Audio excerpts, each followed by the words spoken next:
My hands were trembling so violently that the glossy ultrasound paper rattled between my fingers. I was a defective omega, and I was mute. My partner, Julian Sterling, was an S-class alpha, and he did not love me. He was forced into this marriage by the crushing weight of his family's expectations, and the child now growing inside me was the result of a catastrophic accident, a terrifying loss of control during an unexpected rut. I held the small, black and white photograph out to him, my desperate, pleading eyes locked onto his sharp, aristocratic features. I raised my other hand, ready to sign, to explain the chaotic storm tearing through my body, but Julian didn't even look at the image. With a chilling, impassive gaze, he snatched the paper from my trembling grip and ripped it down the middle. Then, he tore it again and again, until the image of our unborn child was nothing but confetti raining down onto the pristine marble floor. "Even if you manage to give birth to this child," Julian warned, his voice plunging the room into sub-zero temperatures. His frostbitten cedar scent flared, suffocating and sharp. "Don't you ever delude yourself into thinking I will love you." I lowered my eyes. I stared at the scattered, jagged pieces of paper at my feet, the crushing weight of his hatred pressing down on my chest, and I nodded. What Julian didn't know, what he hadn't given me the chance to sign, was that it wasn't just the ultrasound photo he had torn to shreds. Tucked neatly behind that grainy image of a tiny heartbeat was a crisp white medical document. A terminal diagnosis. Early stage, aggressive stomach cancer. Julian's fury had erupted the moment he found out I was pregnant. Before I had even handed him the photo, he had crushed a crystal whiskey glass with his bare hand, letting the jagged shards dig deep into his palm. The blood had dripped onto the rug, but he hadn't seemed to notice the pain. He had only gritted his teeth, his jaw ticking with barely restrained violence as he demanded, "Was it that accident, 3 months ago?" Because my vocal cords were destroyed, I couldn't speak. I could only clench my sweaty fists, my heart hammering against my ribs, and nod frantically. Yes, this child was the consequence of that horrific night 3 months ago. Julian had been hit by a sudden, violent rut and hadn't had the time to administer his suppressants.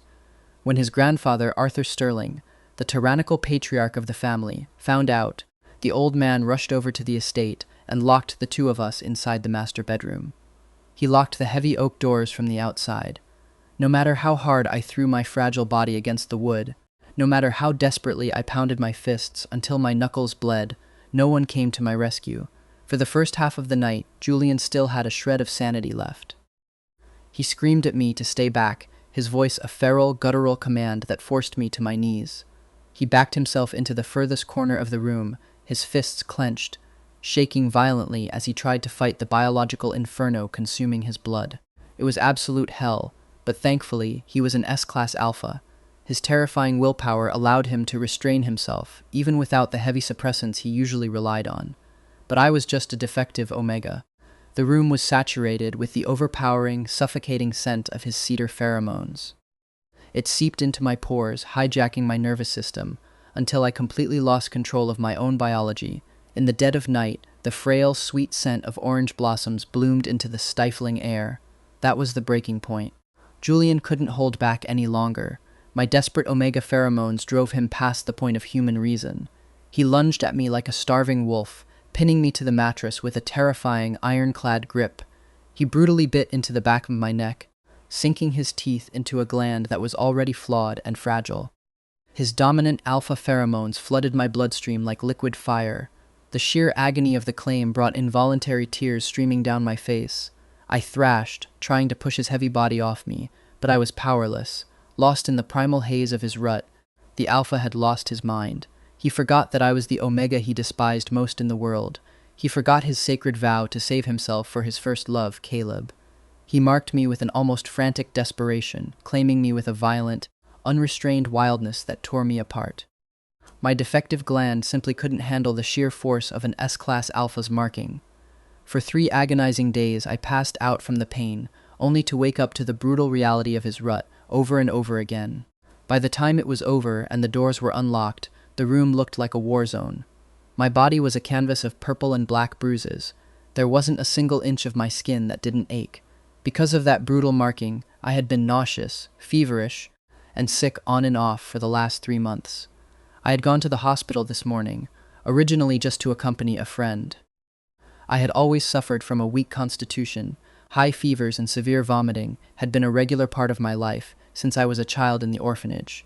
So, I didn't think much of this recent bout of illness. It was my friend who had aggressively insisted I get a checkup while we were there. I never imagined that a simple blood test and scan would shatter my reality. It revealed two things: a developing pregnancy and advanced, malignant tumors in my stomach. The vomiting was from the pregnancy. Yes, but the blood I had been coughing up, that was the cancer eating me alive from the inside. The doctor's face had been incredibly grim when he delivered the news, the silence in the sterile white room deafening. He told me, in no uncertain terms, that I needed to terminate the pregnancy immediately so I could begin aggressive chemotherapy. Just as I was processing the fact that I was dying, Julian had called. His voice was clipped, ordering me to come back to the estate. He had been actively avoiding me for 3 solid months, disgusted by what he had done. But Patriarch Arthur was coming over for a surprise inspection this afternoon. Julian had no choice but to fly back and play the role of the devoted husband. And so, we ended up here, with my shredded medical records scattered across the floor like snow. I raised my hand, my fingers forming the first shapes of sign language, desperately wanting to tell him about the cancer, to tell him that I was dying. But before I could complete the gesture, Julian lunged forward and grabbed my wrist, his grip like a steel vise. "Rowan, stop playing the innocent victim," Julian sneered, his brow furrowed in utter disgust. His warning was a blade of ice. "Even if you have this baby, don't you dare think I will ever love you, or that you could ever replace him. Understand? Don't forget. You are the one who used my grandfather to drive Caleb away. You forced me into this." I lowered my eyes, the fight draining out of me. After staring at the scraps of paper on the floor for a long, agonizing time, I dropped my hands. I gave up trying to sign. I just nodded. In his eyes, he was right. I was the one who had indirectly broken them up and forced him into this miserable marriage. I owed him a life before he ever married me. Julian had been deeply, passionately in love with a top-tier Omega named Caleb. They had met in college and were together for 3 years, standing on the very verge of getting engaged. They were the golden couple of their social circle. But that was when Patriarch Arthur found me and brought me into the sprawling Sterling family estate. I was the orphan child of a man who had supposedly saved the family decades ago. To repay that debt, Arthur announced to the entire Sterling clan that whoever married me would become the absolute, undisputed future head of the Sterling Corporation. The wealth and power tied to my hand in marriage were astronomical. Instantly, all the eligible alphas in the family started fawning over me, suffocating me with their fake affection, all except Julian. He had been raised as the heir apparent his entire life, impeccable in both character and ability. He fiercely despised the idea of abandoning the Omega he loved just to secure the power that was already rightfully his. But I hadn't known any of the political maneuvering. I was just a terrified mute boy thrust into a world of wolves. All I knew was that 7 years ago, an older boy had saved me from a horrific fire at a warehouse where I worked part-time, leaving a permanent, jagged scar down his right arm. I had remembered that scar, and the boy who bore it for my entire life. Coincidentally, or perhaps orchestrated by Arthur to test the Alpha's sincerity, a scenario had been set up to see who would risk their life to save me from a staged hostage situation in a deserted suburb. Among all the Alphas present, only Julian, who had been forced to attend, didn't hesitate. To secure my release, he willingly stabbed his own shoulder to swap places with me as the hostage. Seeing the blood and recognizing the faint scar beneath it, I used that as my absolute reason. When Arthur asked me to choose, I pointed a trembling finger at Julian. He had acted so quickly during the hostage setup that he lost too much blood and fell unconscious. While he was lying in a hospital bed, completely unable to object, Arthur aggressively arranged our marriage. The news of the Sterling heir's sudden wedding to a nameless, mute orphan spread through the city's high society like wildfire. By the time Julian woke up and tried to back out, it was far too late. If he called off the engagement then, I would become a public laughingstock, an Omega utterly ruined and discarded by the city's most powerful family. Julian knew what that kind of societal destruction would mean for an Omega. Arthur used Julian's innate, buried compassion to trap him. It was only after the vows were exchanged and the rings were slipped onto our fingers that I learned the devastating truth. His heart already belonged to Caleb, and I was the monstrous interloper who had ripped them apart. That evening, Arthur Sterling arrived at the estate to check on us. When the old man spotted the shredded pieces of the ultrasound on the floor, his sharp eyes gleamed. He immediately had his legal secretary draw up a massive stock transfer agreement on the spot, signing a staggering portion of his personal shares over to our unborn child. Seeing the pure, unadulterated joy on the old man's face, I let my hands, which had been halfway raised to sign the truth about my terminal illness, fall heavily to my sides. Arthur had always desperately wanted a great-grandchild from Julian, and Julian had always desperately wanted his inheritance and his lover Caleb.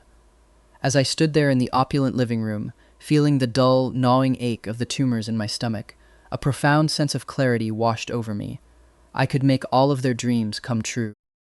All I had to do was give up on treatment, let the cancer run its course, and carry this baby to term. I would trade my rapidly fading life to settle all my debts. Faced with the wonderful glowing hopes Arthur had for this child, I forced the corners of my mouth up. I smiled and nodded along as the lawyers explained the shares in the baby's name. My child wouldn't have a bad life without me. With the sterling fortune backing them, and with me out of the picture, Julian could bring Caleb back. The baby might even grow up in a harmonious, loving family, instead of a cold, shattered home like this one. Rowan, stop dreaming. The moment Arthur's sleek town car pulled out of the driveway, Julian's large hand suddenly clamped around my jaw. His grip was punishing, forcing down the fragile smile I had plastered on my face. He backed me against the wall, his alpha pheromones spiking with dark, aggressive warning. "None of that will ever happen," he hissed, his face inches from mine, his eyes dark with fury. "This child will never be your bargaining chip to climb the ladder in this family. Don't you dare get any more delusional ideas about cementing your place here. Got it?" My jaw ached terribly where his fingers dug into my skin. I stared into his furious, beautiful face for a long time. Then, swallowing the bitter taste of bile and blood in my throat, I forced another smile. I nodded slowly and raised my hands to sign. "Yes, I understand. I really won't hold you back anymore, Julian." The very next day, Julian left on an urgent business trip abroad. Everyone in the household, except for Arthur, knew the truth.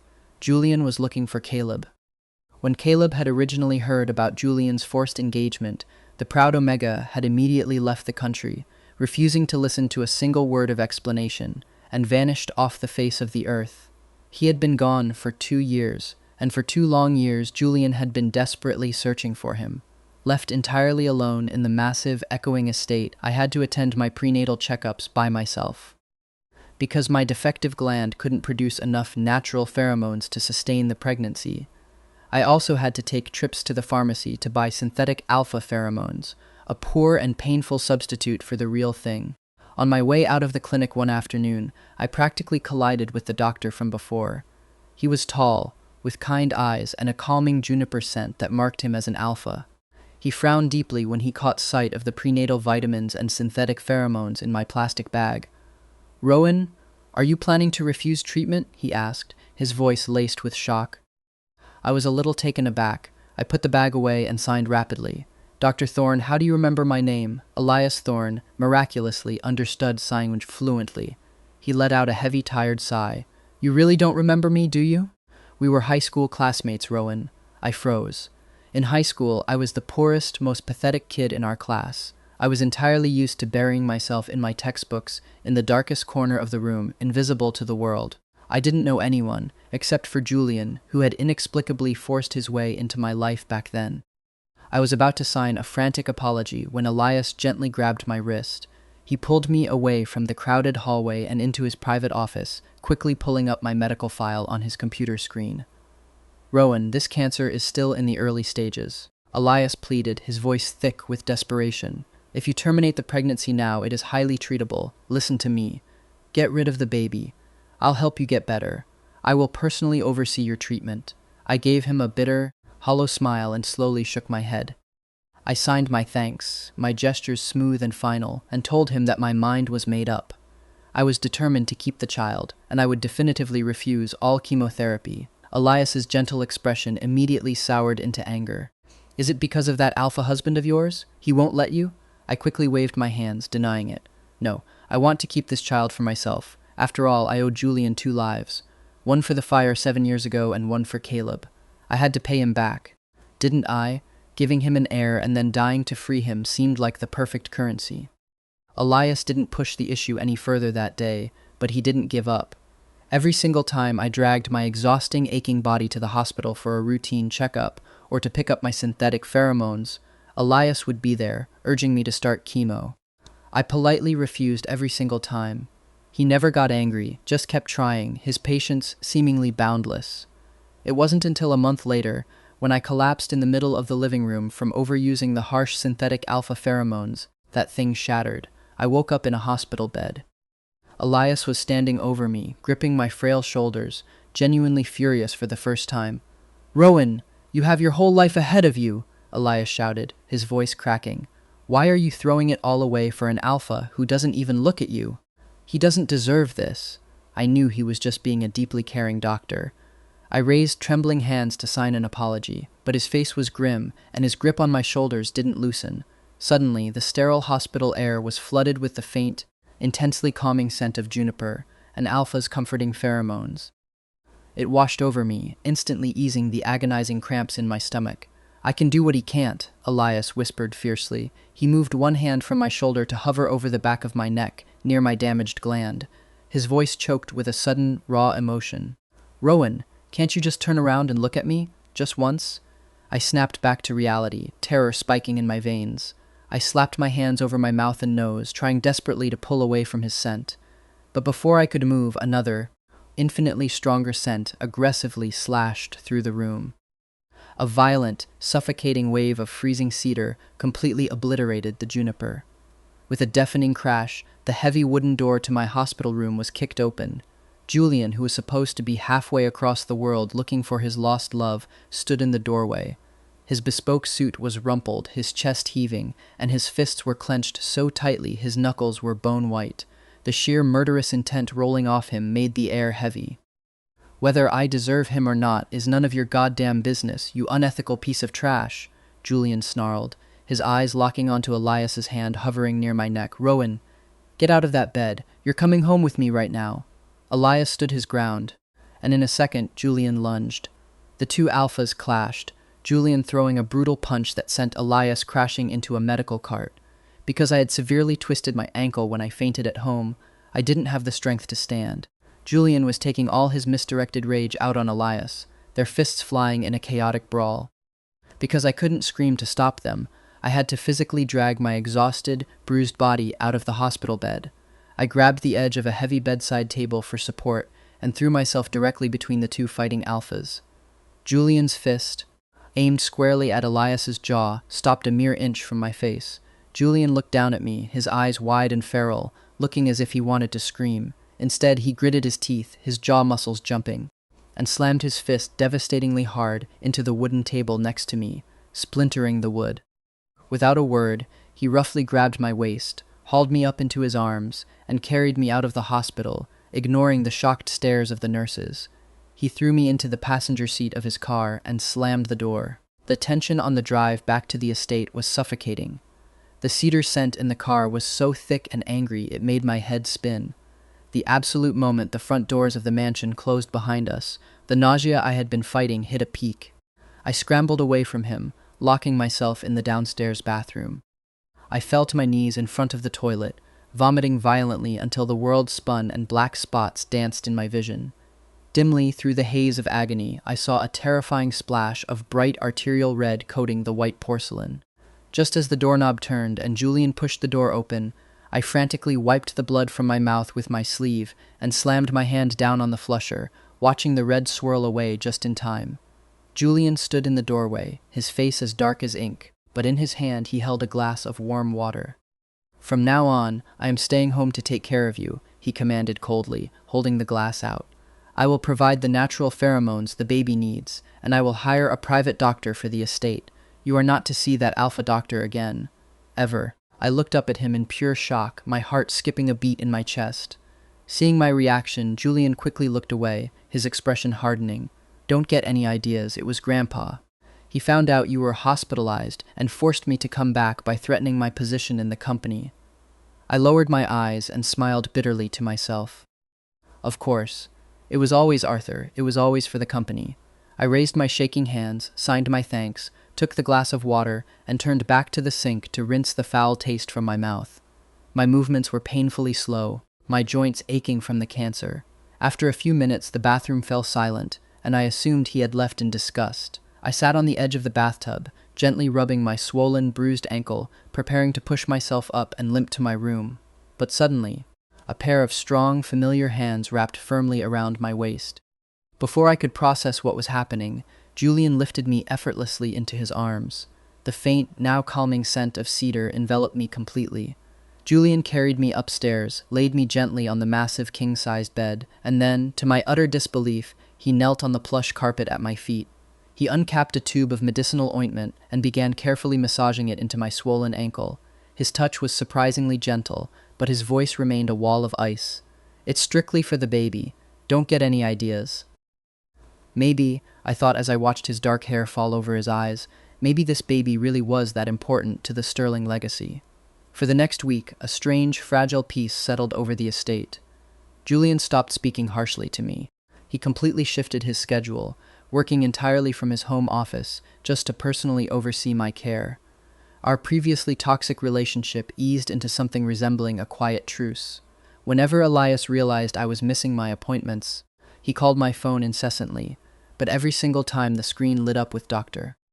Thorne's name, Julian would look like a ghost, snatch the phone from my hand, and abruptly hang up before I could even gesture to it. Patriarch Arthur was keeping Julian on a desperately tight leash, and Julian refused to leave my side for more than an hour at a time. One afternoon, as we sat in the dining room, he brought a spoonful of nutrient-rich soup to my lips. The sudden intrusion of food triggered my battered stomach, and I choked, breaking into a violent, rattling coughing fit that shook my entire frame. Instantly, the air in the room filled with his deeply soothing alpha pheromones. A large, warm hand rested gently on the back of my neck, right over my damaged gland. "Breathe," he murmured softly. "When you're done coughing, open your mouth." I squeezed my eyes shut, forcing down the metallic, coppery taste of blood rising in my throat. Because of the temporary mark he had left during his rut, the scarred tissue on my neck was constantly aching and itching. Furthermore, the baby growing in my belly was an alpha's child, and it was heavily, desperately dependent on its father's natural scent. It made it biologically impossible for my omega instincts to resist his proximity. I silently opened my mouth and accepted the intimately childish act of being spoon-fed by the man who hated me. I was forced to accept Julian's meticulous care. That included the medical necessity of him providing direct pheromones by pressing his lips to my damaged gland every evening. I knew he was only doing it to keep the air safe. I knew it meant nothing. But fate has a cruel sense of timing.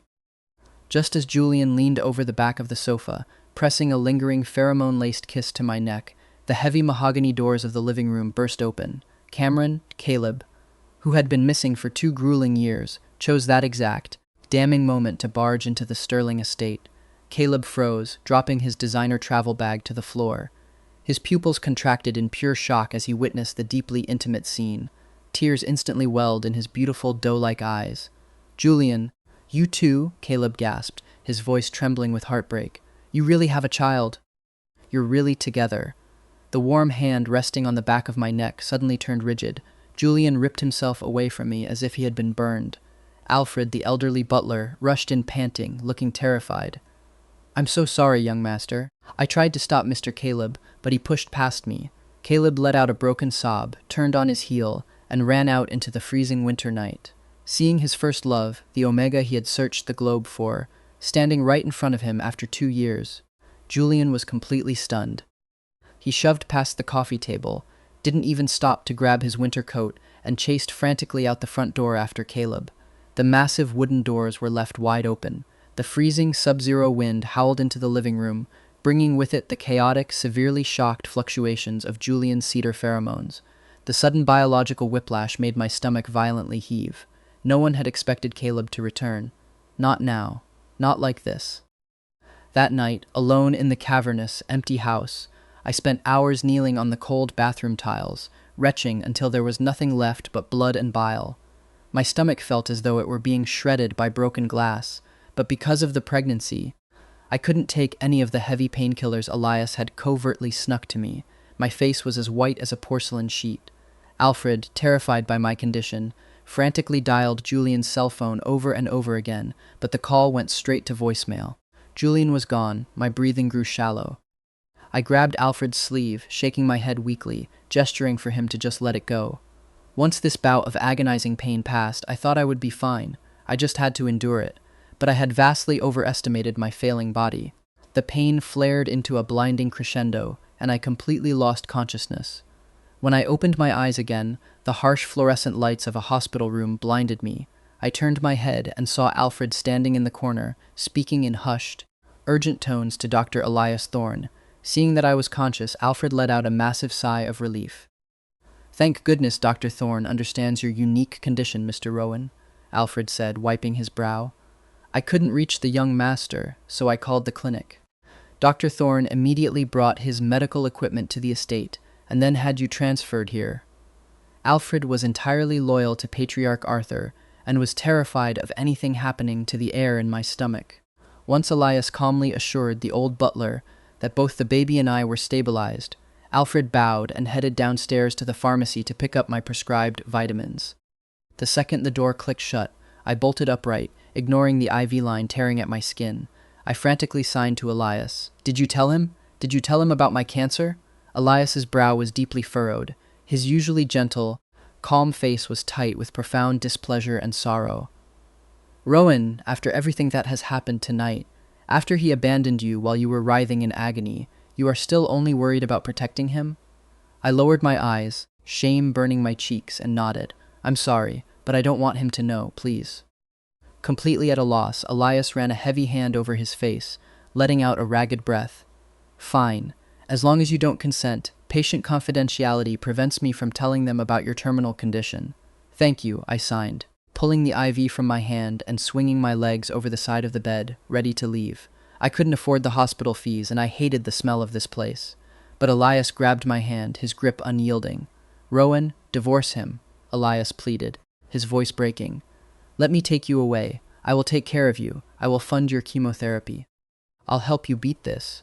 Do you have any idea how many years I've been waiting for you to just look at me?" I froze, staring at him in bewilderment. My memories of high school were incredibly blurry, shrouded by the trauma of my childhood. The clearest, most vivid impression I retained was of Julian. Julian, the rich, arrogant heir who had been sent to a public school in the countryside by his family to build character. He had followed me around like a shadow all day. Back then, Julian wasn't the cold, cruel alpha he was now. I was the one who was cold. After my biological parents died in a horrific car crash when I was 5, I became deeply insecure, sensitive, and entirely withdrawn. At the orphanage, every single day, the older kids called me a mute monster or brain damaged. I gradually grew numb to the malice and retreated into absolute silence. But in my first year of high school, Julian, who had been assigned to my cramped dorm room, refused to accept it. He would aggressively confront anyone who made passive-aggressive jabs at me. He fought off the bullies with his bare hands. During meals, he would pile my tray with meat and vegetables, loudly claiming he was on a strict diet and forcing me to eat his double portions so I wouldn't waste away. He was an incessant chatterbox, tirelessly following me, talking to me even when I gave him nothing but blank stares, and after a full year of his relentless warmth, he finally got me to speak. One day I quietly croaked, "Thank you." Julian had dropped his books, utterly shocked. "Little mute, you can talk?" I had smiled, a small fragile thing, and whispered, "Yeah." After that breakthrough, he tried every single day to coax my voice out. It was as if, under his protective wing, I had finally become a normal person, daring to speak my mind, daring to laugh. But life is never kind to omegas like me. Just when I was the closest I had ever been to a happy, normal life, a massive chemical fire broke out at the dilapidated warehouse where I worked night shifts. I was trapped under burning rubble. I absolutely should have burned to death that night. But it was Julian who ignored the screaming firefighters, broke the police line, and rushed into the inferno. He found me, dragging me halfway out before a thick burning wooden beam collapsed from the ceiling, violently striking him across the right shoulder and head. The toxic chemical smoke severely poisoned my lungs and vocal cords, and I passed out. When I finally woke up in the intensive care unit weeks later, my voice was permanently gone. The doctors coldly informed me that the wealthy Sterling family had swooped in, taken Julian away, and transferred him to an elite private hospital in Europe. I spent every penny I had over the next few years, taking endless part-time jobs, but I couldn't find him. It wasn't until the year I graduated from a cheap community college that Patriarch Arthur's men found me, brought me to the towering Sterling headquarters, and told me I was to pick an alpha husband from the family to settle my father's old debt. At the extravagant engagement banquet, I saw Julian again after 7 agonizing years. The crystal wine glass in my hand had shattered on the marble floor. But Julian, dressed in a sharply tailored bespoke suit, surrounded by elite socialites, had simply glanced back at me with a completely blank, impassive expression. It was as if he was looking at a total stranger. He didn't want to acknowledge me. He was in love with Caleb now. I blinked away the ghost of the past and signed apologetically to Elias. "I'm sorry. I really don't remember when we interacted back then." Elias let out a hollow, self-deprecating laugh. "I guess so. When you think back to that time, you were like a lost soul. The only light you ever looked at was him. Why would you notice who was standing in the shadows by your side?" He released my hand, stepping back, accepting defeat. He didn't try to stop me from leaving this time. I didn't want to stay in the hospital. It wasn't that I disliked Elias, but I deeply hated the sharp, chemical smell of disinfectant. It reminded me of the hospital room when I was 5, learning my parents were dead. It reminded me of the burn unit when I was 17, learning Julian was gone. After Alfred picked up my painkillers and we headed back to the estate, the car pulled up the long driveway.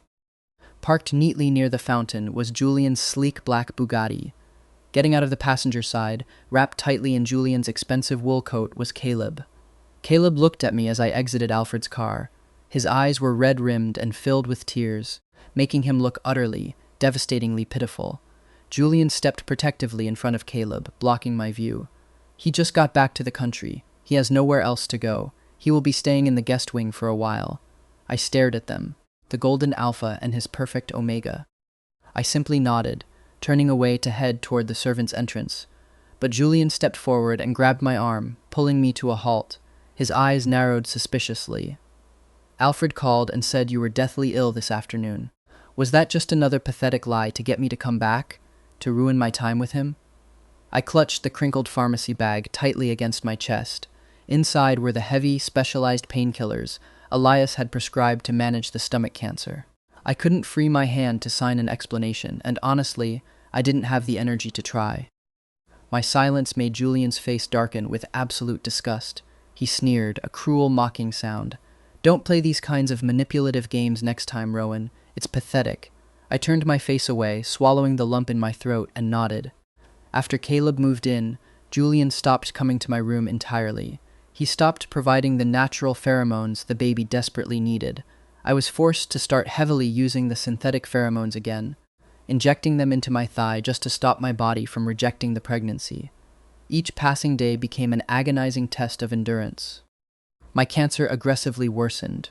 I would wake up in blinding pain every single morning, and the pregnancy sickness compounded the hellish experience. I spent hours vomiting until the world spun and blacked out. Whenever I was locked in the bathroom, retching violently, Caleb would inevitably emerge from the luxurious guest room. He would stand in the hallway, his red eyes staring fixedly at my swelling stomach, biting his lip as if he were the one suffering a great tragedy. Hearing the noise in the hallway, Julian would immediately storm out of his study, position his broad body between Caleb and the bathroom, and slam my door shut, locking me inside so my wretched state wouldn't upset his precious first love. Alone on the cold tiles, I would wipe the thick, dark blood from my lips and smile weakly. Good thing he shut the door, I thought numbly. It wouldn't be good if Julian saw the blood in the toilet. On the 3rd day of Caleb's stay, Julian received an urgent, unavoidable summons from the Sterling Corporation Board and had to leave the estate. Patriarch Arthur had loyal spies crawling all over the corporate building, so Julian couldn't risk bringing Caleb with him. Furthermore, Julian had suspiciously dismissed all the servants in the villa for the day, ensuring Caleb wouldn't be spotted and reported back to the old man. Before he left, Julian pinned me with a severe, threatening glare. "Caleb won't cross any lines before you have the baby. He is just staying here temporarily because he is vulnerable. Don't you dare go after him or try any of your tricks." Julian clearly still remembered the time he thought I faked being sick to manipulate him, and he was hyper-wary of me hurting Caleb. I raised my hands and signed earnestly. "Don't worry, I don't dislike him. I won't do anything to hurt him." In the end, I knew my place. I was the ignorant, monstrous thief who had selfishly torn their beautiful love story apart. Julian looked at me, his eyes searching mine, half believing my sincerity. In the entryway, right before he stepped out the door, he suddenly sighed, pulled me into a brief, rigid hug, and released a concentrated burst of his cedar pheromones to soothe the baby. The calming scent instantly eased the horrific cramps in my stomach. But as I turned my head, feeling a little lightheaded and flushed from the contact, I looked up toward the second floor. Caleb was standing on the grand spiral staircase. He had completely shed the gentle, sweet, weeping persona he had maintained flawlessly for 3 days in front of Julian. He stood tall, his arms crossed over his chest, glaring down at me with absolute, unadulterated venom. He bared his teeth in a snarl. Less than half an hour after Julian's car sped away, disaster struck. I was in the kitchen, brewing a cup of ginger tea to settle my stomach, when Julian suddenly came speeding back, having forgotten a crucial security dossier. I heard the front door violently thrown open. Julian rushed into the foyer and stopped dead. He was staring at a sea of crimson. Someone's blood was splashed violently across the white marble floor at the base of the spiral staircase. I walked out of the kitchen, numbly holding my mug. I looked up, my dull eyes meeting Julian's horrified, stunned gaze. My trembling hand instinctively reached out toward him, but then I quickly pulled it back, afraid to touch him. Julian realized it wasn't my blood. He let out a visceral roar of panic, scrambled across the slippery floor, and rushed to the far side of the staircase. He fell to his knees, scooping up Caleb's unconscious, bleeding body. Without a single word or glance in my direction, he raced out the door and sped toward the hospital. Hours later, the red light outside the emergency operating room glowed ominously. I had followed them in a cheap taxi and arrived at the hospital, out of breath and limping. The moment I stepped into the waiting area, Julian turned. He crossed the room in 3 massive strides, his hand shooting out and wrapping brutally around my throat. He slammed me against the sterile white wall. The veins in his thick forearms bulged, and his eyes were completely bloodshot with unchecked, murderous rage. "Rowan," Julian roared, his spit hitting my face. "I never realized you were capable of something so purely vicious, so fucking evil." I was already in deep shock from seeing Caleb purposefully throw himself down a flight of marble stairs. Tears streamed uncontrollably down my face as I desperately shook my head, my hands coming up to frantically sign, but he had my wrists pinned. "It wasn't me. It wasn't me." After Julian had left the house, Caleb had stood on the stairs, hurling the most vile, cruel insults at me, mocking my muteness, my defective gland, my dead parents. I hadn't cared. I tried to walk away. But he had rushed down, grabbed my shirt, forced me to stand at the top of the staircase with him, and then, with a twisted manic smile, he threw himself backward, tumbling violently down the marble steps right to my feet. When you're terrified, your mind is a chaotic mess. Even if my hands were free, Julian couldn't understand my jumbled, frantic signs. The retaliatory, crushing force of his grip on my windpipe didn't lessen. I was genuinely being choked to death, black spots dancing in my vision, on the verge of suffocating. Suddenly, another hand appeared out of nowhere. A fist slammed squarely into Julian's jaw with a sickening crack, breaking his grip and violently throwing him backward. The sudden rush of oxygen into my lungs made my knees buckle. Elias caught me, pulling me behind his broad back. "I stepped aside and gave him back to you, and this is how you treat him." Elias bellowed, his alpha pheromones flaring aggressively. Already driven mad by Caleb's injury, Julian's anger exploded like a bomb. He lunged forward, and the 2 alphas engaged in a brutal, bloody fistfight, right in the hospital corridor. "What right does an outsider like you have to interfere in my family?" Julian screamed, wiping blood from his lip. "Rowan is my Omega. It's none of your damn business how I discipline him. Your Omega? Ha!" Elias sneered, blocking a vicious hook. "Ask yourself. Sterling, in the 2 miserable years you've been married, do you even know him? If you knew a single thing about his character, how could you possibly, for 1 second, believe he would ever hurt anyone?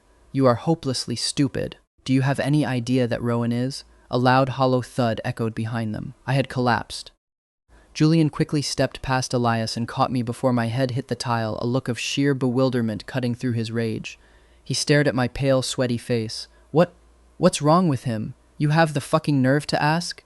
Elias spat, stepping forward. Before Elias could reveal the cancer, the heavy doors of the operating room swung open. The head surgeon, his scrubs covered in Caleb's blood, stepped out, urgently pulling down his mask. Who is the patient's family? His spine is severely compromised. Come with me now. Elias seized the distraction. He grabbed my wrist, trying to haul me away, but Julian's grip on my waist was like iron. He refused to let go. Aren't you worried about your precious first love, Sterling? Elias mocked coldly. If you don't go in there right now, he might actually die on that operating table. Julian gave Elias a venomous glare, looked down at me one last time, and finally loosened his grip. With a hard tug, Elias pulled me into his arms and carried me away toward the oncology ward. When I finally woke up again, a full, agonizing week had passed. For that entire week, I later learned, Julian had practically lived by Caleb's bedside in the luxury VIP suite upstairs, never leaving his side, holding his hand, utterly consumed by guilt. Naturally, he had absolutely no idea that down in the oncology ward, my stomach cancer had rapidly progressed to the point where it was completely, undeniably untreatable. It had metastasized. I was officially on borrowed time. After waking up and enduring another battery of painful scans, I gripped Elias's sleeve and begged him, with tears in my eyes, not to tell anyone.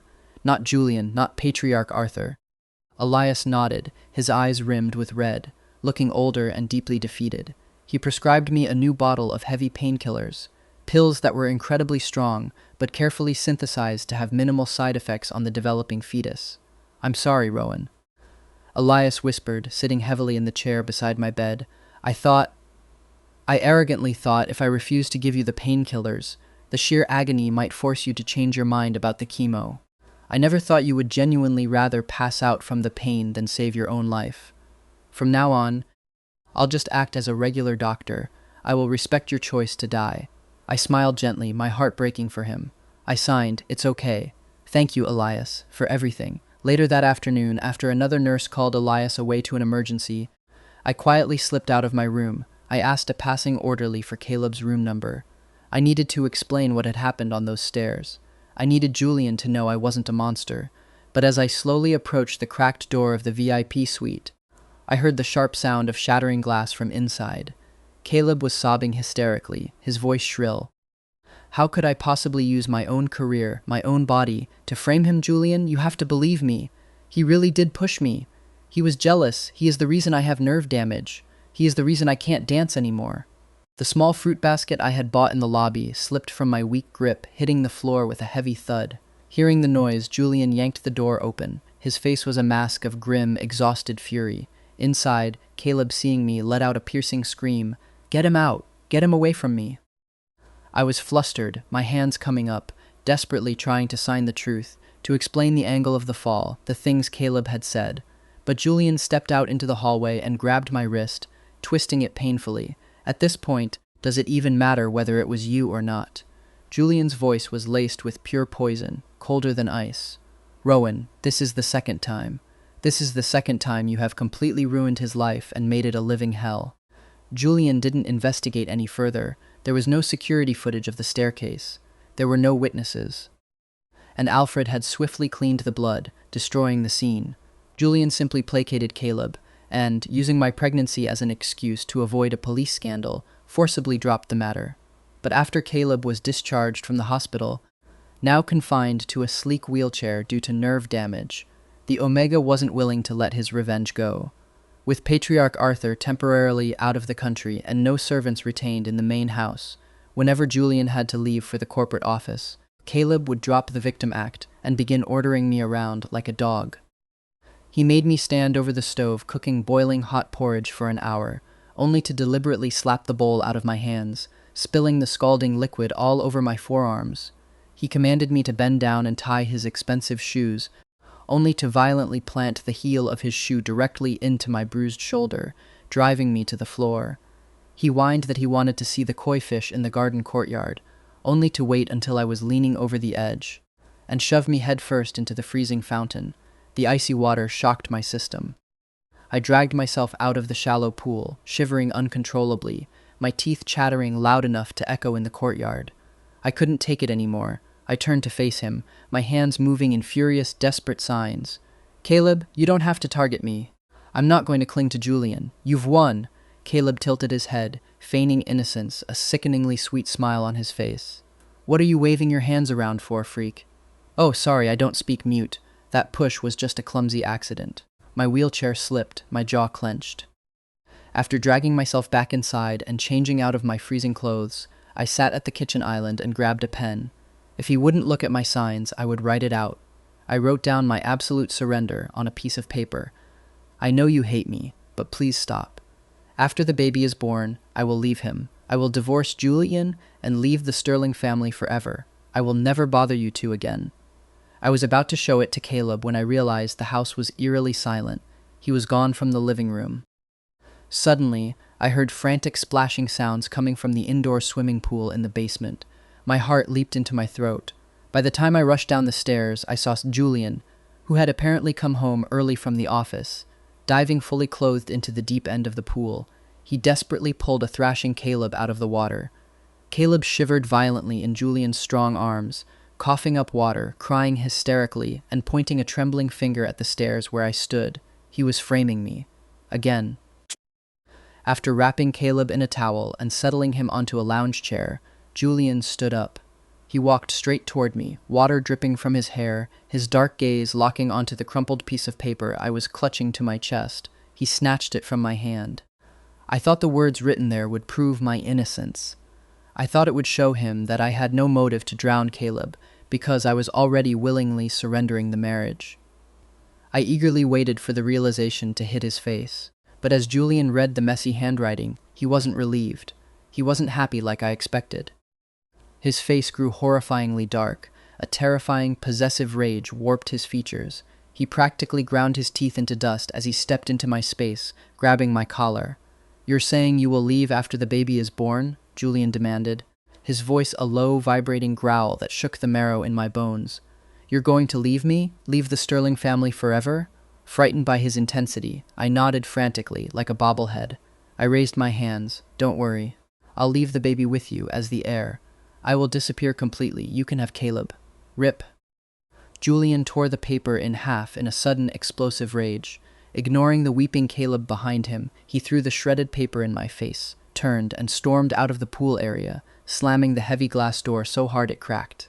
Maybe it was because I had been submerged in the freezing fountain earlier, or maybe my immune system was entirely compromised by the cancer, but I developed a dangerously high fever that night.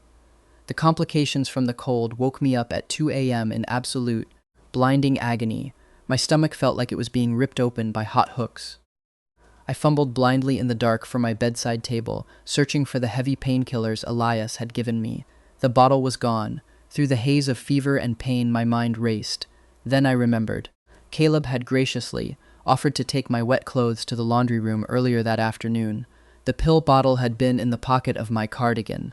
I forced my trembling, sweating body out of bed. Enduring the suffocating pain, I dragged myself down the hall and weakly knocked on the heavy oak door of the guest room. The door opened instantly. Caleb was wide awake, fully dressed. He stood in the doorway, a cruel smirk playing on his lips, casually tossing the small amber plastic bottle of my morphine extended-release tablets in the air and catching it. I raised my shaking hands. "What are those for? Please, give them back," I signed, practically begging him. Instead, Caleb unscrewed the cap and casually dumped the entire contents of the bottle onto the hardwood floor. The white pills scattered like pearls. "You really shouldn't be taking random, heavy drugs when you're pregnant, Rowan," Caleb said, feigning deep concern. "I'm doing this for your own good. I can't let you poison Julian's baby, can I?" I was in too much physical agony to argue. I collapsed to my knees on the floor, desperately scrambling, trying to pick up any salvageable pills from the dust. But Caleb stepped forward, planting his heavy orthopedic boot directly onto my fingers, grinding them against the wood. I let out a silent, breathless scream, unable to break free. Suddenly, the hallway lights flicked on. The master bedroom door down the hall opened. Caleb instantly pulled his foot back, kicked the pills toward me, and threw himself against the doorframe, bursting into loud, theatrical tears. Julian rushed over, taking in the scene. Me, on my knees in the dark, gathering heavy narcotics, and Caleb, weeping in the doorway. "Julian!" Caleb cried out, clinging to Julian's shirt. "He was trying to take abortion pills. He said he didn't want the baby anymore." I tried to stop him, but he wouldn't listen. Caleb choked out a sob, tears welling in his beautiful eyes. If he takes those, he'll miscarry, and then he'll just use the guilt to keep clinging to you for years. Then what about us, Julian? Julian stood completely still. The alpha actually believed him.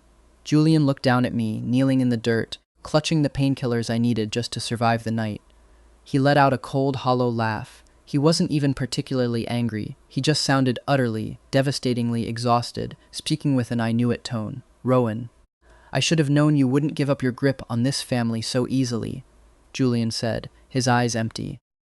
After all the vicious, calculated schemes you pulled to force me to marry you, why would I ever believe that you would obediently leave after giving birth? You really are a monster. I couldn't hear the rest of his words very clearly. A high-pitched ringing echoed in my ears. The coppery taste of blood I had been desperately swallowing down all night kept rising relentlessly in my throat. I couldn't hold the dam back anymore.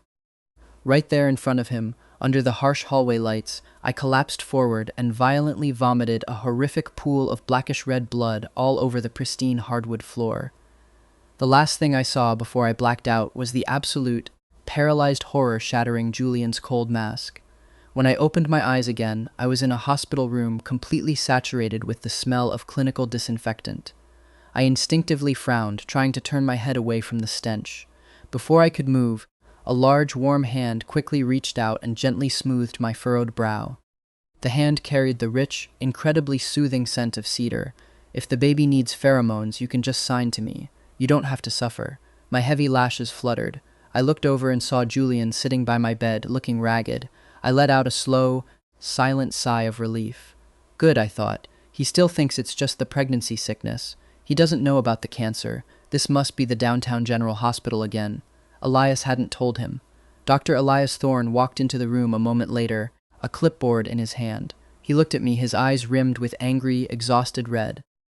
The latest scans must have been definitive. I probably really didn't have much time left. I was so profoundly tired. Exhausted from the endless physical pain, the cruel accusations, the setups, the suffocating presence of Caleb. I had nothing left to give. So, when Elias immediately started arguing with Julian, aggressively demanding that I be discharged into his personal medical care away from the Sterling estate, I didn't stop him. I made a massive effort to push myself up against the pillows. I weakly clapped my hands once to get both of the shouting alphas' attention. I raised my hands, my gestures slow but absolutely resolute, and signed to Julian. I am willing to go with Dr. Thorne. I want to leave. I didn't want to go back to the Sterling mansion to face the endless suspicion, the torture from Caleb, the cold indifference. I wanted to die in peace. Julian, who had just loudly proclaimed to Elias that he was going to take good care of me from now on to prevent any more stress on the baby, was completely stunned. The color drained from his face. Rowan, what did you say? I looked him dead in the eyes, and I repeated the signs perfectly, clearly. I am leaving you. I am going with Elias. For 2 torturous years, I had waited for him at home.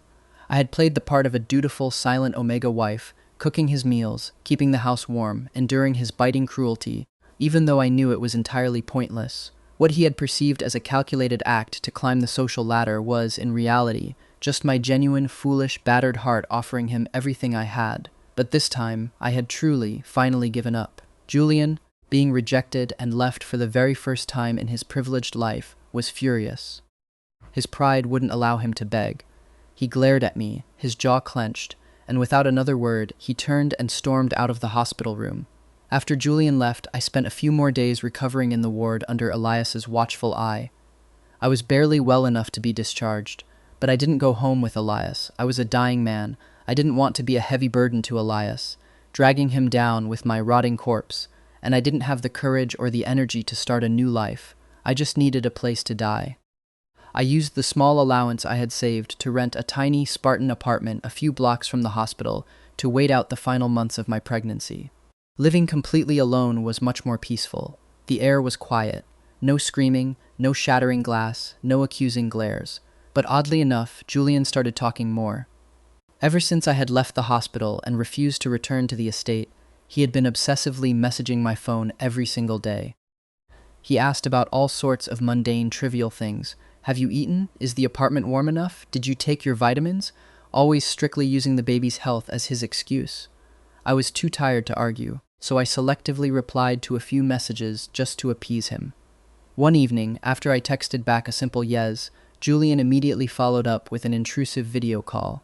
He demanded I walk around the small apartment, holding the phone up, acting exactly as if he were an inspector checking up on my living conditions. I let out a tired, silent sigh, turned the camera to my face, and signed to him, "You don't need to worry. Dr. Thorne is at the hospital right now, but he will be stopping by here tonight to check on my vitals." Julian had grudgingly consented to Elias having my address, largely because he acknowledged that having a highly qualified doctor monitor the high-risk pregnancy was a practical necessity. Ours was an arranged marriage of pure convenience. He supposedly didn't care which alpha associated with, as long as the heir was safe. But after seeing my signs, Julian's handsome face darkened like a thundercloud, and he abruptly ended the video call without a word. That night, around midnight, I don't know how he bypassed the building security, but someone started violently pounding on my apartment door. The moment I unlocked the deadbolt, Julian pushed his way inside. He stumbled into the small entryway, completely reeking of expensive scotch, his tie loosened, his hair disheveled.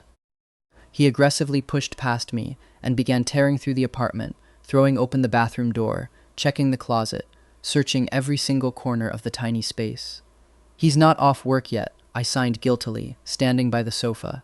Julian staggered a few steps back toward me, his eyes bloodshot. Then he suddenly pitched forward, his heavy, muscular body collapsing entirely onto me. The sheer weight of him pinned me back onto the cheap fabric sofa. "Sorry," he slurred, his hot breath brushing against my ear. "I'm drunk." Julian leaned in impossibly close, burying his face into the crook of my neck. He closed his eyes and gently, reverently, he kissed my scarred, defective gland. I gasped silently, my eyes widening in shock. I pushed against his solid chest, trying to shove him away, but he grabbed both of my wrists, pinning them above my head with one massive hand. With the other, he tilted my chin up and sealed my lips with his. The tiny apartment was instantly flooded with the heavy, wildly possessive, yet intensely appeasing scent of cedar pheromones. My mind was completely blank. I was frozen in pure shock as his tongue mapped my mouth. It took me a long, staggering moment to remember to struggle. This was the very first time we had ever done something like this. Ever. Even during the horrific accident of his rut 3 months ago, no matter how lost in a feral animalistic frenzy he was, he had never ever kissed me on the mouth. He had saved that intimacy strictly for Caleb. He really was out of his mind drunk. After I finally managed to twist my face away and break free, the drunkard seemed deeply displeased. His deep voice was laced with a thick, bitter resentment. "Who the hell is Elias Thorne to you?" Julian demanded aggressively, his face inches from mine. "What is your history with him? Why does he seem to know you so intimately well? Why does he act like he knows everything about you?" I froze, staring at him. You don't know him?" I signed, my fingers trembling. In high school, Julian was the most popular guy in our grade. He was the center of attention and could easily get along with everyone. He absolutely should have had a strong, distinct impression of someone with Elias's wealthy background, alpha status, and striking looks. But Julian just sneered, a cruel twist of his lips. "Should I know him?" He gritted his teeth, his grip on my wrists tightening. "He's just a scumbag with no morals. A pathetic homewrecker who only knows how to try and steal other people's partners. A two-faced schemer who acts like he owns you just because he met you a little earlier than I did." I was completely stunned. I was so utterly shocked that I didn't even register Julian's uncharacteristic, jealous cursing. I quickly pulled one hand free and frantically signed, "You really don't remember him? Or anything from 10 years ago?" I had spent my entire adult life believing that Julian deeply regretted getting close to me in high school. I thought he regretted running into that fire to save me, which was why he had never come back to the orphanage to find me, and why he had coldly pretended not to know me when Patriarch Arthur forced us together at that banquet. But Julian frowned, his drunken haze lifting slightly as he stared at my frantic signs. He shook his head slowly. "I really don't remember much," he murmured, his voice softening, tinged with a strange vulnerability. "I had a massive accident when I was 17. A beam hit my head. The doctor said I lost some of my memory from the trauma. Was there something important in there?" My breath hitched. He forgot. He had simply forgotten me. All the resentment, the heartbreak, The years of waiting. It was all a tragic, cosmic misunderstanding. I looked at him, my heart breaking into a million pieces, but I didn't tell him about the past. It seemed any chance for a magical turnaround had come far too late. Fate still loved to play its cruelest jokes on me. What was the point of telling him now, when I was weeks away from dying? Julian didn't understand the profound sadness washing over my face. He frowned, grabbed my wrist, and pulled me closer. As he did, his strong fingers pressed directly into the dark, mottled bruises circling my forearm. I involuntarily let out a sharp, breathless grunt of pain. Julian paused, his brow furrowed in confusion. Then he suddenly reached down and aggressively pushed up the long sleeve of my oversized sweater. From my frail wrist all the way up to my shoulder, my skin was covered in all sorts of horrific marks. Scald burns from the boiling porridge, purple and yellow bruises from where Caleb had stepped on me, dark finger marks from where I was shoved. Julian stared at the mangled flesh as if he had been struck by lightning. Half of his drunkenness vanished in an instant. He gritted his teeth, his voice dropping into a dark, terrifying register. "Rowan, who the hell did this?" I started to sign, my fingers forming the first letter of Caleb's name, but then I hesitated and stopped. The answer was so painfully obvious. Caleb and I were the only two people in that house. Yet, Julian still didn't immediately suspect his precious first love. They must have built an immense, unshakable foundation of trust in college. I knew that the horrific things Caleb did to me were born out of a twisted, desperate love for Julian. He wanted his alpha back. There was absolutely no need for me to stir up more dramatic trouble between them right before I died. Julian would need Caleb to comfort him after I was gone, so I calmly lowered my hands, then raised them again and changed my sign. I did it myself. I fell down the stairs by accident. I'm clumsy. A flash of intense, agonizing pain crossed Julian's eyes. His knuckles turned stark white as he stared at me, knowing I was lying, but unable to force the truth out of a mute. He stayed silent. He got up, rummaged through my small bathroom cabinet until he found a tube of healing ointment, and sat back down. With agonizingly gentle, reverent touches, he began applying the cool gel to my burns and bruises. When he finally finished, he capped the tube, set it aside, and carefully pulled me into his arms. He hugged me tightly, burying his face in my hair, his cedar scent wrapping around me like a protective blanket. "Rowan?" Julian murmured against my ear, his voice thick with unsaid emotion. He seemed to have something monumental he wanted to say to me. A realization, a confession, trembling on the tip of his tongue. But in the end, the courage failed him, and the words never came.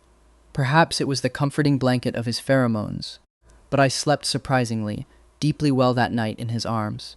The next morning, the sunlight light streamed through the cheap blinds. Julian woke up, abruptly let go of my waist, and sat up, awkwardly trying to play it cool, his face slightly flushed. "Last night, I know it was necessary to give you pheromones for the baby," he said stiffly, avoiding my eyes. I raised a hand, signing, cutting off his pathetic excuse. "Yes, the baby is already 7 months along, Julian. It desperately needs its alpha father's natural pheromones. Thank you." His eyes darkened with a complex, swirling mix of frustration and sorrow. He stared at my significantly rounded stomach for a long, heavy time before giving a stiff, forced nod. "Right." A week later, Patriarch Arthur unexpectedly returned to the country from his European business trip. He immediately hosted a mandatory, grand family dinner at the main Sterling estate. Arthur didn't know that Caleb was also back in the city, let alone that the Omega had been secretly living inside the Sterling family home right under his nose. Before we left my small apartment to attend the dinner, Julian stood in the entryway and sternly warned me again. "Rowan, do not say a single word about Caleb to my grandfather. Alfred and the dismissed servants are gone. Only you and I know about this. Keep it that way." I nodded obediently in agreement. But when Julian's car pulled up to the sprawling estate and we walked into the grand dining room, we froze. Having gotten the news from one of his many ruthless informants, Arthur had ordered his private security to drag Caleb out of the guest wing. Caleb was currently tied to a heavy oak dining chair in the center of the room, a gag stuffed in his mouth, his face pale with terror. Arthur sat at the head of the long dining table, sipping a glass of red wine. "I heard," the old man rasped, his cloudy eyes sharp as a snake's, "that since this pathetic little Omega has been back, he has been viciously framing Rowan, causing so much stress and physical harm that my grandson-in-law ended up in the hospital and almost had a miscarriage." The dining room was dead silent. The oppressive aura of the Sterling patriarch was suffocating. Julian's hand, which was formally forced to hold mine for appearances, tightened unconsciously, nearly crushing my fingers. After a long, agonizing moment of silence, Julian finally spoke, his voice tense. "Grandpa, it's a misunderstanding." Arthur raised an eyebrow, a cruel smirk on his lips. "Oh, so you're confirming to me that Rowan really did all those despicable things to this boy? Rowan tried to murder him?" "No," Julian shot to his feet, his chair scraping violently against the marble floor. "It has absolutely nothing to do with Rowan. He would never, ever do something like that." The Sterling family rules were notoriously, brutally strict. Using dirty, underhanded tricks to harm someone within the estate, even if the perpetrator was pregnant, meant a grueling night of kneeling on the freezing stone floor of the ancestral hall, followed by severe physical discipline. But after passionately defending me, Julian froze. He had shouted it without thinking. It was a pure, unfiltered gut reaction. Deep down, beneath all the misunderstandings and the anger, his soul knew that I would never do anything to hurt anyone. He just hadn't been willing to admit to himself that his precious Caleb was a manipulative liar. Now that it was out in the open, in front of the patriarch and the entire security staff, Arthur was the first to smile. The old man's feigned anger turned to genuine amusement. "Well, since you say with such conviction that it wasn't Rowan." Arthur chuckled darkly, swirling his wine. "I believe you, Julian, but you don't need me to teach you what to do next with a liar who threatens the Sterling heir, do you?" Julian's face was ashen. He had no choice. To protect my life and the babies from Arthur's wrath, Julian officially kicked Caleb out of the Sterling family home that very night. He also immediately rehired the full staff of servants and ordered my belongings moved back into the master bedroom. The day he was forcibly escorted off the property, Caleb clung desperately to Julian's suit sleeve.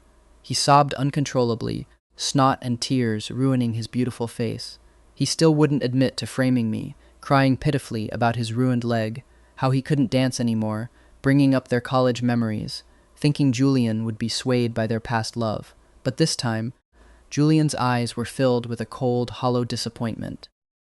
He looked down at the omega he had spent 2 years searching for, and slowly, firmly shook his hand off.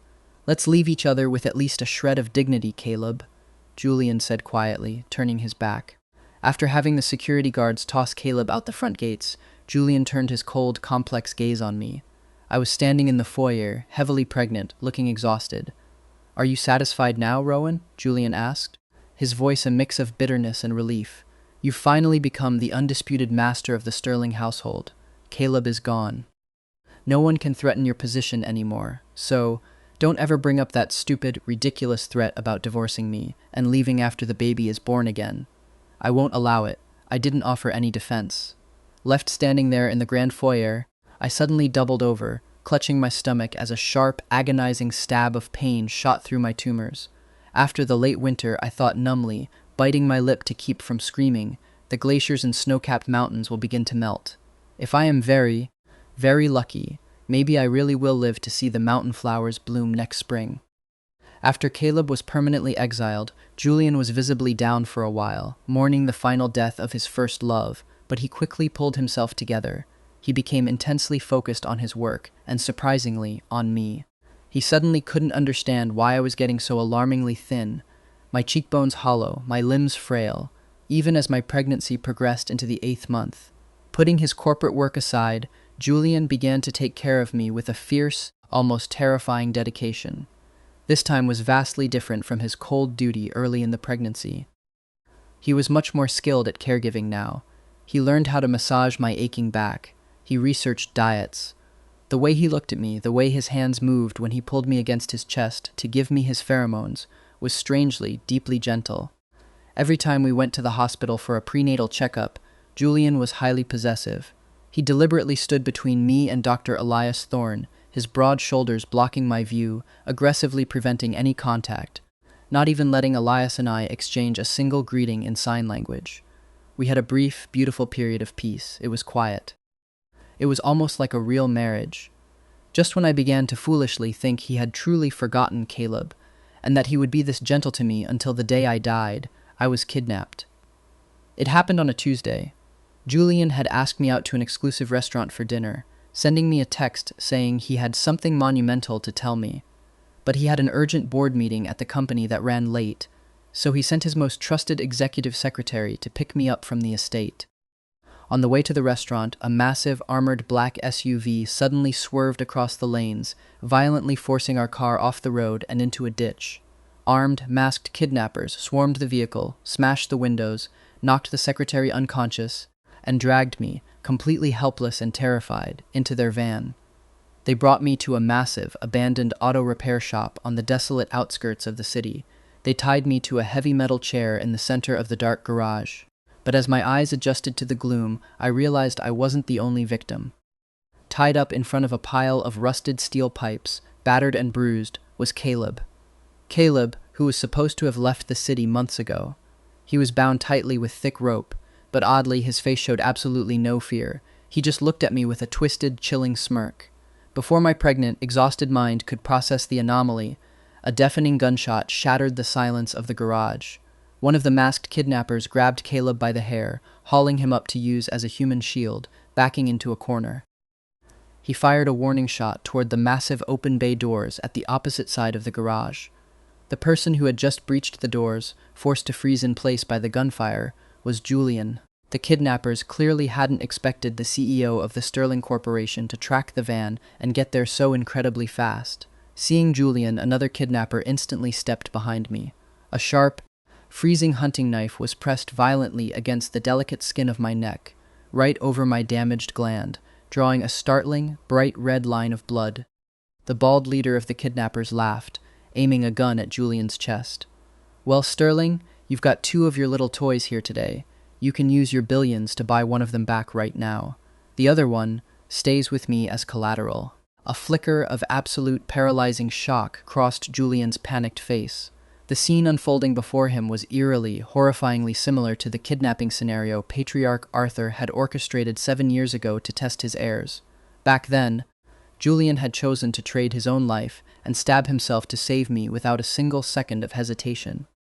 But this time, before Julian could speak, Caleb was brutally kicked in the stomach by his captor.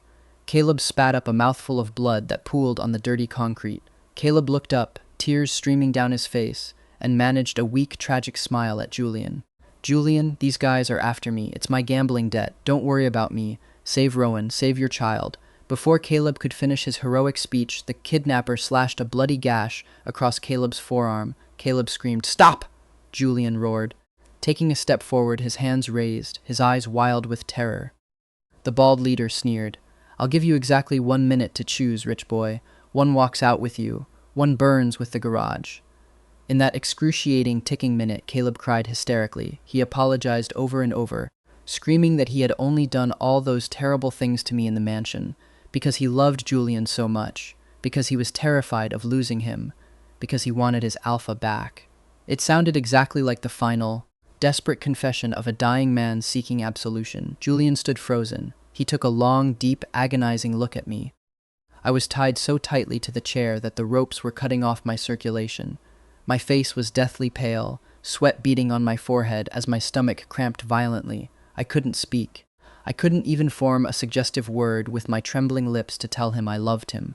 Julian stared at my bleeding neck, his chest heaving. Then he quickly looked away. Just before the kidnapper's stopwatch beeped its final warning, Julian spoke in a hoarse, broken voice that echoed through the cavernous room. "Give me Caleb." There was a second of dead, ringing silence. The bald man wielding the gun burst into loud, mocking laughter. "The Sterling CEO is a real fucking romantic, isn't he? Willing to ditch the Omega carrying his own heir just to save his first love. Tusk, beautiful." He wasted no more time. He roughly shoved Caleb forward into the hands of the grim-faced Julian and immediately ordered his men to back away into the shadows, dragging my heavy chair with them deeper into the garage. Julian didn't look back at me. He couldn't. He grabbed Caleb by the waist, turned, and fled out of the abandoned garage, disappearing from my sight into the tall, dry grass of the surrounding fields. Minutes later, the Sterling family's elite bodyguards, led by the bleeding secretary who had regained consciousness, finally arrived at the edge of the field in a convoy of black SUVs. But the situation was too chaotic, and only one bodyguard had managed to reach Julian's position in the grass. Julian practically threw the weeping Caleb into the arms of the bodyguard. He turned around, his eyes blazing with a suicidal determination, ready to charge back into the warehouse alone to save me.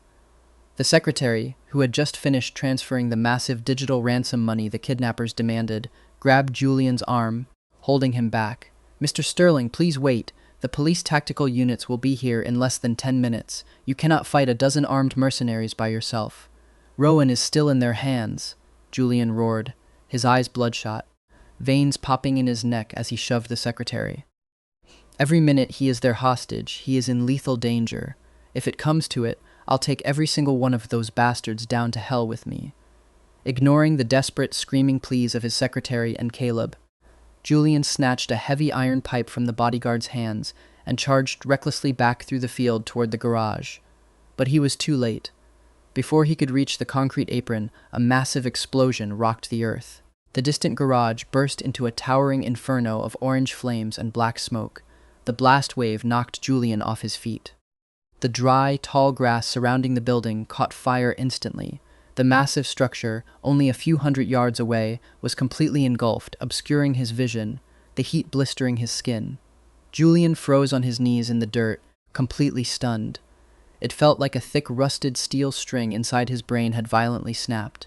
The intense heat, the smell of burning chemicals, the towering flames, the familiar scene triggered a catastrophic short circuit in his damaged neurology.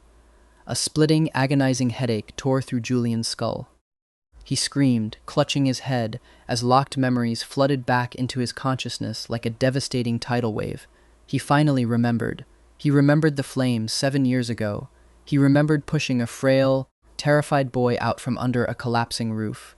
He remembered the promise he had made to a little, wide-eyed mute boy when he was 17 years old, sitting on the roof of the orphanage. He had clearly, passionately said that after the college entrance exams, he would take Rowan home. He would make him his legal family. He swore to the stars that he would take care of the quiet, withdrawn boy for the rest of his natural life, that he would never let Rowan be bullied again, never let him cry alone, never let him have to live by anyone else's cruel rules. But in the end, what had he done? What had he done in the 2 years they were married? By a cruel, twisted joke of amnesia and fate, he had given the boy he swore to protect the silent treatment. He had stayed away from home. He had deliberately let vicious rumors of his affairs spread through high society, breaking Rowan's heart. He had humiliated him time and time again to protect Caleb, a manipulative liar he didn't even truly love anymore. Just a short while ago, standing in the garage, he had even cynically assumed the kidnapping was just another one of Patriarch Arthur's ruthless loyalty tests. He thought Arthur would never actually let the heir die, so he strategically chose Caleb to get him out of the line of fire. Assuming his grandfather's men would sweep in to secure Rowan, he had abandoned Rowan to the wolves. He knew, the memories screamed at him, he knew Rowan was terrified of the dark. He knew Rowan hated physical pain more than anything in the world. He knew Rowan was terrified of fire.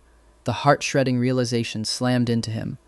The pain in his chest was an unbearable, suffocating agony. Julian scrambled to his feet and rushed recklessly into the inferno, screaming Rowan's name, desperately tearing through burning debris with his bare, blistering hands. But in the end, there was nothing inside the collapsed center of the garage but white ash and melted steel. When the fire trucks finally arrived, heavy-duty firefighters in turnout gear tried to physically drag Julian away from the collapsing structure, realizing he was trying to kill himself in the flames. Julian fought them like a demon, punching, kicking, roaring in pure agony. He fell to his knees in the ash, clutching a scorched piece of rope and a small velvet box containing 2 custom-made diamond rings he had bought yesterday. The rings he never had the chance to give Rowan at the restaurant. The untouchable, terrifying S-Class Alpha cried like a broken child who had done something terribly, irreversibly wrong. He refused to leave the ruins. He wanted to burn. He wanted to die with Rowan. He had been so close. So close to confessing at dinner tonight. So close to telling Rowan that he had fallen deeply, madly in love with him, even without his high school memories.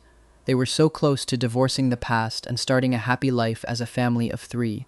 Now, that beautiful dream could only be fulfilled in the cold afterlife. The firefighters were completely at a loss, unable to restrain the mad alpha. Finally, the police captain rushed in, grabbed Julian by the collar, and yelled over the roar of the flames, "Sterling, snap out of it! Your partner isn't in there. He's at the hospital. If you don't get your ass out of this fire right now, you won't even get to see your own child." On the day of the kidnapping, just moments before the SUV was forced off the road, I had been on the phone with Dr. Elias Thorne. Julian had aggressively forbidden me from contacting Elias, deleting his number from my phone. But since Julian was stuck at a board meeting, I took the rare chance to borrow the secretary's phone, call Elias, and let him know my pain levels were spiking again. Because the line was open when the crash happened, Elias heard the screams. He immediately tracked the GPS of the secretary's phone. After Julian took Caleb and fled, the kidnappers confirmed with their boss that the massive digital ransom had cleared the offshore accounts. They tied me securely to the metal chair, poured gasoline over the surrounding debris, and lit a match. They planned to burn me alive to completely destroy the evidence of their identities. As the flames rapidly spread across the oil-slicked floor, I struggled with all my frail might. The ropes tore the skin from my wrists, but it was utterly useless. The smoke filled my damaged lungs, choking me. But thankfully, miraculously, just as the roaring flames licked the edge of my maternity clothes, Elias burst through a side window.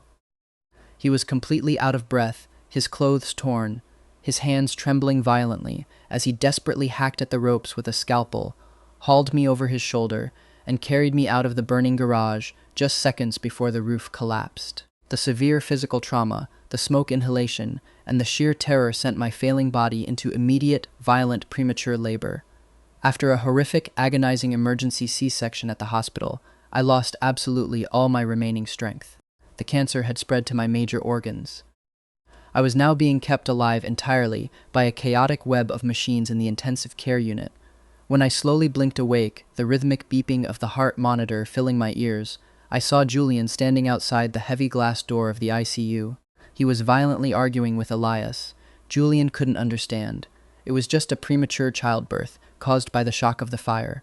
So why the hell was I hooked up to life support in a terminal ICU? He genuinely thought I was just incredibly angry at him for leaving me behind, that I was maliciously using Elias to avoid seeing him. Elias, pushed to the absolute brink of his sanity, unable to take the arrogant alpha's demands for one more second, finally snapped. "Does he even need a reason to avoid you, Sterling?" Elias roared, slamming his hands against Julian's chest, shoving him back into the corridor wall. "Rowan has had terminal stomach cancer for months. He is dying. He was fully prepared to let the cancer eat him alive, to suffer unimaginable agony, just to have this baby and give you your precious freedom. You son of a bitch, you played with his heart while he was bleeding out for you." Julian froze. He stood pinned against the wall for a full 10 seconds, his brain completely unable to process the words. He slowly shook his head in horrified disbelief. What are you talking about?" Julian whispered, his voice trembling. "Stop lying to me. If Rowan doesn't want to see me, fine, I'll apologize on my knees. But don't you dare curse him with that. Don't you dare say he's dying. Did you think he was really vomiting blood that night because he ate something bad?" Elias screamed, tears streaming down his face. That was his organs rupturing. That was the cancer acting up. "And he made me swear on my medical license not to tell you. He wanted to use this baby to buy your freedom from your grandfather, to help you be with the person you supposedly loved. He just wanted you to be happy." By the end, Elias's voice broke completely into a choked, devastating sob. "Julian, if I had known you would treat him like this, I would have snatched him away from you the day I met him again, even if it meant he hated me for the rest of his life. It would be infinitely better for him to hate me than to just disappear from this world, to never be seen again." Later that night, Julian illegally hacked the hospital's mainframe and found out that every single word Elias said was true. The medical scans were undeniable. He even broke into my small rented apartment. He found the torn, taped-together pieces of the ultrasound from the day I was diagnosed, hidden in my drawer, and there, tucked inside the plastic sleeve, he discovered the fragments of the original terminal diagnosis I had tried to show him that very first day. If they had truly been in love, if they had communicated, they could have aborted the baby, started chemo, and had another child years later. There was absolutely no rush. But he, with his own 2 hands, with his coldness and his hatred, had personally torn apart my only chance at life. The pain in Julian's heart was a suffocating, crushing black hole. He collapsed on the floor of my empty apartment, screaming until his vocal cords tore. But what drove him into sheer, absolute madness was when his executive secretary brought him the final investigation report on the kidnapping. The kidnapping wasn't orchestrated by Patriarch Arthur. It was a meticulously planned setup orchestrated by Caleb. 2 years ago, Patriarch Arthur had privately given Caleb $50 million to leave Julian and leave the country. Caleb had taken the money with a smile, but after squandering every last cent of it on underground high-stakes gambling in Macau, he came crawling back to the city to leech off Julian's wealth again. When Julian had finally seen through his lies and kicked him out of the mansion after the staircase incident, Caleb grew desperate. He hired the mercenaries and designed the kidnapping plot. If Julian saved Caleb, Caleb would split the massive sterling ransom with the kidnappers, fake his own death in the fire, and flee the country wealthy again. If Julian chose to save me, the kidnappers were instructed to immediately execute me, allowing Caleb to run back to Julian's side, play the traumatized victim, and keep milking the sterling fortune as the grieving widower's comfort. From the very beginning, Caleb's dramatic return was never about love, it was solely about the money. Julian didn't hand Caleb over to the police. He dragged Caleb into the soundproof basement of a sterling warehouse and personally tortured him for 3 days. He broke every finger on Caleb's hands until the Omega finally sobbed and confessed to all the framing, the scheming, the $50 million, and the horrific physical torture he had inflicted on me in private when Julian wasn't home. When Caleb finally emerged from that basement, his mind was entirely broken. He was quietly shipped off to a maximum security psychiatric hospital in a foreign country, never to see the light of day again. Lately, I have been asleep much more than I have been awake. The morphine drip is constant now. I barely managed to pry my heavy eyelids open to see Elias standing beside my bed. He was wearing a sterile protective suit, holding a tiny, fragile bundle wrapped in a blue blanket for me to see. My son. He was incredibly premature and had just been temporarily taken out of the NICU incubator. He was wailing, a tiny, distressed sound. But when Elias gently lowered him, and the baby's soft cheek touched my cold face, he suddenly stopped crying. He breathed in the faint, dying scent of orange blossoms and cooed. I didn't have the strength to lift my arms, which were bruised and covered in IV tubes, to hold my own child, so I just pulled my cracked, dry lips into a weak smile. Elias gently helped the baby's tiny hand grasp my index finger. Julian stood motionless in the hallway, pressing his forehead against the large glass window of the ICU, watching the scene. His eyes were so bloodshot and swollen they looked like they could bleed at any moment. In those eyes was an ocean of regret, resentment at fate. But most of all, it was pure, unadulterated pain. He had been standing guard outside my ICU door for 3 days and 3 nights. I had finally woken up, but Elias absolutely refused to let him inside. This public hospital was Elias's territory, not the Sterling Corporation's, and Elias had security guards posted to keep the alpha out. Julian refused to eat, refused to drink water, refused to sleep. He just continued his silent, agonizing vigil, his hands pressed flat against the glass, begging with his eyes for me to look at him.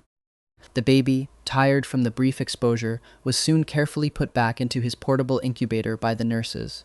Elias took off his mask, glanced with deep disgust at the broken man outside the glass door, then turned back to me, his brow furrowed with sorrow. Do you want to see him, Rowan?" Elias asked softly.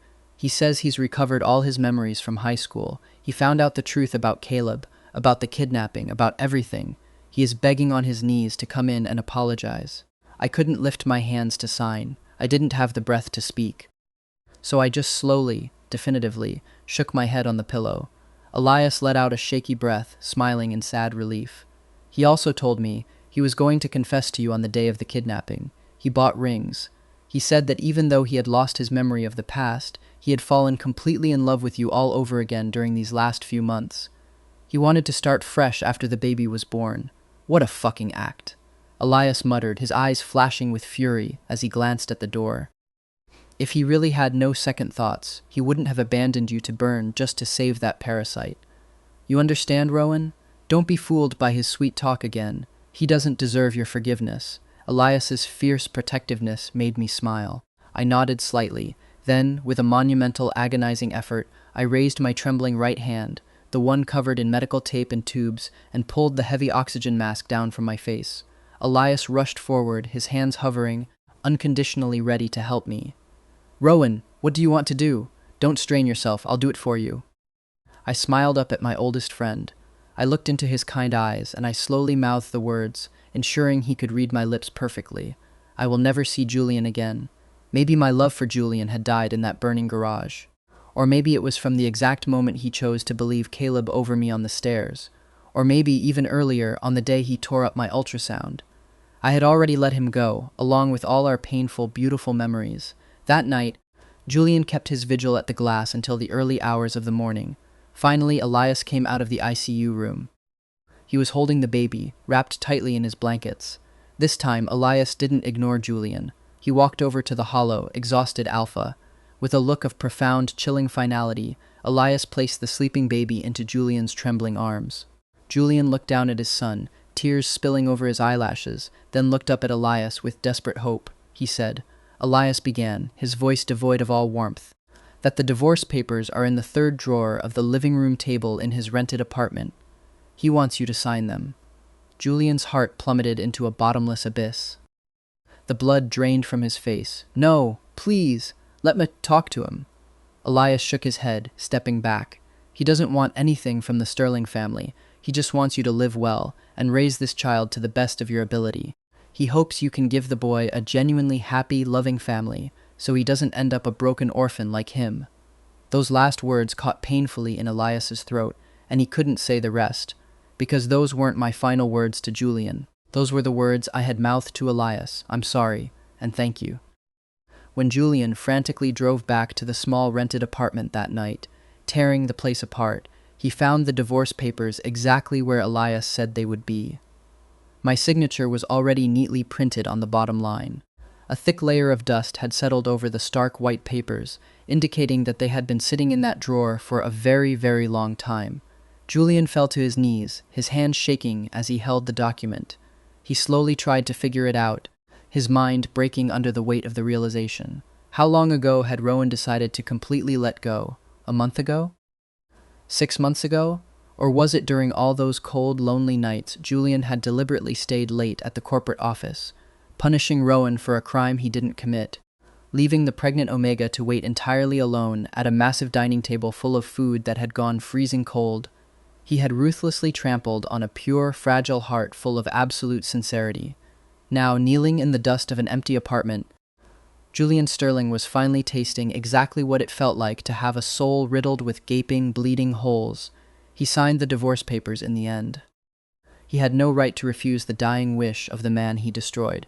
Even so, Rowan never agreed to see him again. Not once, not even as the monitors flatlined and the final breath left his frail body. Rowan's ashes ended up entirely in Elias Thorne's protective hands. One bleak, rainy afternoon, Elias arrived at the hospital and quietly packed away all of Rowan's meager belongings. He left not a single trace of the Omega behind. Elias handled all the funeral arrangements privately. He hired security to ensure Julian never got anywhere near the crematorium or the service. When Julian stood outside the gates in the pouring rain, begging on his knees in the mud for just a handful of ashes, Elias sneered down at him from under a black umbrella. "You hurt him so deeply, Sterling," Elias said, his voice as cold as the grave. "This disgusting fake display of devotion now will only taint his peaceful path to reincarnation. He wanted nothing to do with you. Understand?" Julian collapsed in the mud, crying with a guttural, animalistic regret until he literally could not stand. But in the end, despite all his billions and his immense power, Julian Sterling never even found out where Rowan's grave was located. The only thing Rowan left him in this world was their child. And as the years dragged on, whenever the young boy smiled, he looked so devastatingly, heartbreakingly much like Rowan. For the rest of his long, empty life, the almighty S-Class Alpha was destined to watch over their child alone, trapped in a sprawling, silent mansion, living in an eternity of inescapable regret.